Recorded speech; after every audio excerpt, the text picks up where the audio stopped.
नमस्कार, आपसे मेरा नाम है अशोक यादव एडवोकेट और मैं आप सभी के लिए लीगल एडवाइस पे वीडियोस अपलोड करता हूं जो कि आप सब लाइक करते हैं, पसंद करते हैं, शेयर करते हैं और सब्सक्राइब भी करते हैं। अब तक नहीं किया तुरंत करिएगा और दूसरे लोगों तक भी इस जानकारी को जरूर शेयर करिएगा। देखिए, आपके पति या हस्बैंड दोनों में से किसी एक व्यक्ति ने अगर आपके ऊपर तलाक का केस कर रखा है तो आप तलाक में ये भी बोल सकते हैं ताकि आपका घर परिवार बस जाए, क्योंकि कहीं ना कहीं कुछ गलतियां हो जाती हैं जिस कारण पति या फिर पत्नी दोनों में से एक व्यक्ति जो है कोर्ट पहुंच जाता है और वो जाकर वहां पर तलाक का पिटीशन फाइल कर देता है। अब ऐसे सिचुएशन में होता क्या है कि एक जब से दूसरे व्यक्ति को पता लगता है तो उसकी तो पूरी दुनिया उजड़ जाती है और ऐसे समय पर फिर वो व्यक्ति जाकर कोर्ट में क्या कहे क्या ना कहे वो सब कुछ आज आपको इस वीडियो में बताऊंगा, क्योंकि परिवार टूटने से बेहतर है परिवार बनाया जाए। क्योंकि परिवार बनाने के बाद जो है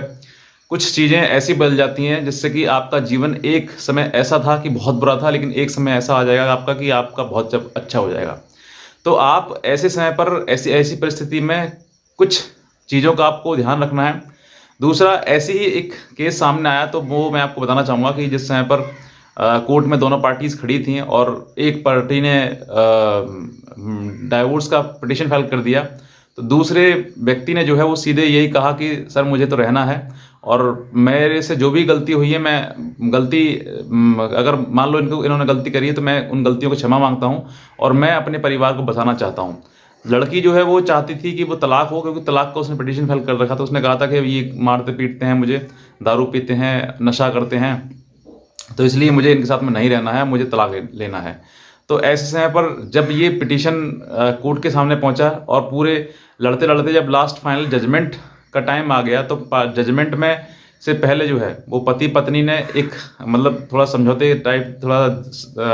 दर्शाया कि पति ने ये कहा कि सर मैंने कोई गलती नहीं करी है, लेकिन फिर भी मैं इनके ही साथ रहना चाहता हूँ, मेरा परिवार ना उजड़े और मैं चाहता हूँ कि मेरे साथ में ही रहें और मेरे से जो भी गलती हुई है तो मैं हाथ जोड़कर क्षमा चाहता हूँ इनसे और अब जो है मैं अपना परिवार बसाना चाहता हूँ। तो जब ये बात उन्होंने कोर्ट के सामने कही तो कोर्ट ने भी इस बात को समझा कि चलो ठीक है, गलतियां हुई किसी प्रकार की, तो अब जो है जजमेंट से पहले आप दोनों का को एक दूसरे के साथ रहने के लिए तैयार किया जाता है। अब देखिए यहाँ पर ये बात पति ने कही तो पत्नी ने भी पूछा कि भाई तुम क्यों चाहते हो, तुम भी बताओ। तो उन्होंने बस यही कहा कि सर कोई और कारण तो नहीं था, बस मारपीट करते थे घर में, इसी वजह से मैंने सोचा कि मैं तलाक लूँ इनसे। तो अब जो है इस बात को जज साहब ने समझा और समझाया, बताया कि ये आपसी विवाद है, छोटा मोटा विवाद है, इस विवाद को इतना बड़ा नहीं किया जाए कि रिश्ता टूट जाए। तो यहाँ पर छोटे मोटे विवाद के लिए डाइवोर्स के लिए पिटीशन फाइल करके कोर्ट पहुंच जाते हैं। तो ऐसे समय पर उन दोनों को आदेशित किया कि आप दोनों का पहले हम मीडिएशन करवाते हैं। तो वहां पर जज साहब ने खुद उनका मीडिएशन लिया, फैमिली कोर्ट ने, और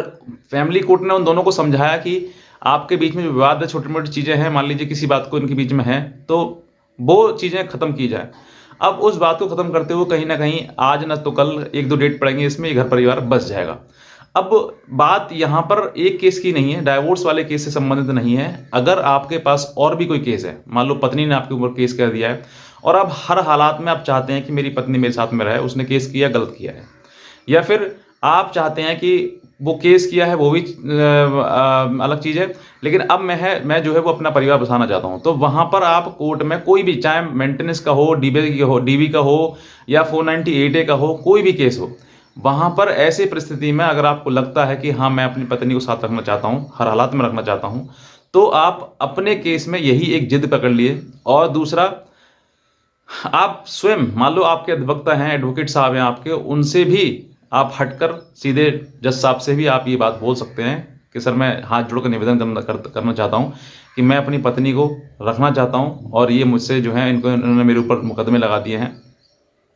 तो ये मुकदमे झूठे हैं जो भी इन्होंने कहा है, लेकिन फिर भी मैं अपनी पत्नी को रखना चाहता हूँ। तो ऐसे समय पर कोर्ट स्वयं तुरंत ही इस चीज पर संज्ञान लेगी, क्योंकि कोई भी कोर्ट हो, थाना हो, पुलिस हो, कहीं पर भी ये नहीं चाहते हैं कि रिश्ता खराब हो, परिवार टूटे। हर व्यक्ति यही चाहता है कि परिवार बन जाए, लेकिन कहीं ना कहीं ऐसी कुछ परिस्थिति सामने आ जाती हैं जहां पर परिवार टूटना तय है, मतलब कि संभावना जुड़ने की है ही नहीं, तब तो बात अलग है, दूसरा एक्सेप्शन केस आ गया। लेकिन जहां पर बन सकता है, संभावना है, आप पति को भी पता है कि भाई मैं पत्नी से अगर कहूँगा तो पत्नी हो सकता है मेरे पास आ जाए, मेरे परिवार द्वारा बस जाए, या फिर पत्नी को भी लगता है कि मैं अगर मेरी से गलती हुई है, मैं भी अगर क्षमा मांग लेती हूँ, सॉरी बोल देती हूँ, तो कुछ मेरा नहीं जाता, लेकिन मेरा परिवार बच जाएगा। तो अगर ऐसा आपके बीच में कोई परिस्थिति है और आप चाहते हैं कि बन जाए, तो आप बना लीजिए, क्योंकि समय निकल जाएगा, समय किसी का सगा नहीं होता है। वो आज ना तो कल, वो चला जा रहा है, आगे चलते ही जा रहा है, पीछे नहीं हट सकता है। लेकिन आपके बीच में जो रिश्ता है, जो टूट गया है, या फिर जो किसी प्रकार से बीच में बिगड़, किसी ने आपके बीच में कुछ विघटन कर दिया है, तो उस चीज़ को आप बना सकते हैं। आपके ऊपर कोई भी केस किया हुआ, वो केस भी खत्म हो जाएँगे। धीरे-धीरे समय लगेगा, लेकिन खत्म हो जाएँगे। तो आपके लिए बस यही है कि आप दोनों एक-दूसरे के साथ बना के रखें, और कहीं न कहीं इस चीज़ की जो प्रक्रिया है, इसमें थोड़ा समय लग सकता है। अगर आप न्यायालय में भी ये बात कहेंगे, एप्लीकेशन के साथ में कहेंगे, तो आपकी बात पर सुनवाई होगी, और आप उस विपक्षिनी पत्नी को जो है, इस बात से डाँटा भी जाएगा कि भाई आप तुम रहना करने चाहती हो। नहीं रहना चाहती तो फिर आपको मेंटेनेंस भी नहीं दिया जाएगा, तलाक भी हो जाएगा, सब कुछ हो जाएगा। लेकिन बस यही है परिस्थिति कि आपको वहाँ पर ऑनेस्टी दिखानी है, और आपको उसको लाने के लिए हर एक प्रयास के लिए बात करनी है। तो बस मैं इतना कहना चाहूँगा, अगर आप नए हैं तुरंत सब्सक्राइब करें, दूसरे लोगों तक भी जानकारी को ज़रूर शेयर करें। आज का वीडियो देखने आपसे बहुत धन्यवाद।